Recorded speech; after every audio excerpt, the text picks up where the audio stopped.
শুরু হয়ে গেছে। আগামী নির্বাচনে জনগণ সিদ্ধান্ত নেবে কারা ক্ষমতায় আসবে।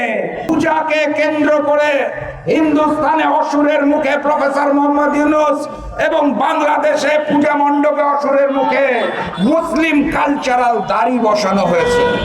ষড়যন্ত্র শুরু হয়ে গেছে। নর্থ সাউথ বিশ্ববিদ্যালয়ে কোরআনের অবমাননা করা হয়েছে, পাহাড়কে অশান্ত করা হচ্ছে, পাহাড়িদের সাথে সমতলের মানুষের যুদ্ধ সৃষ্টি করার চেষ্টা করা হচ্ছে, মুসলমানের সাথে হিন্দুর দাঙ্গা সৃষ্টি করার চেষ্টা করা হচ্ছে। হিন্দুস্তানে বসে ওই ভারতীয় র এবং শেখ হাসিনা বাংলাদেশকে অস্থিতিশীল করতে চাইছে। কথাবার্তা পরিষ্কার। ফ্যাসিস্ট শেখ হাসিনা বিরোধী আন্দোলন, স্বৈরাচার বিরোধী আন্দোলনে যেভাবে দেশের সকল ছাত্র জনতা, যুব, শ্রমিক, কৃষক কাঁধে কাঁধ মিলিয়ে আন্দোলন সফল করেছে, হাসিনা বিরোধী আন্দোলন শেষ হয় নাই, আওয়ামী বিরোধী আন্দোলন শেষ হয় নাই। একমাত্র স্মার্ট সিটি বসুন্ধরা, আধুনিকতায় এক ধাপ এগিয়ে।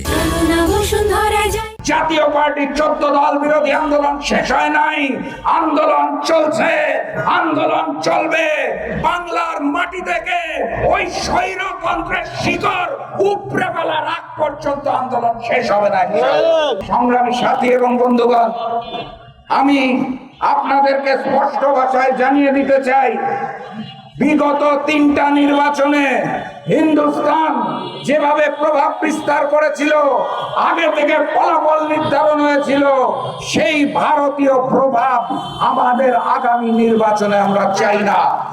আগামী নির্বাচন ভারতীয় হিন্দুস্তানি প্রভাব মুক্ত নির্বাচন হতে হবে।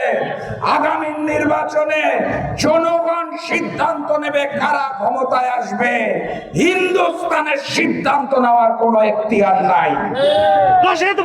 আমরা স্পষ্ট ভাষায় বলে দিতে চাই, আমাদের আগামীর পথ চলা হবে গণতান্ত্রিক পদ্ধতিতে। আমরা আগামীর পথ চলায় ইসলামিক আদর্শ মেনে চলতে চাই।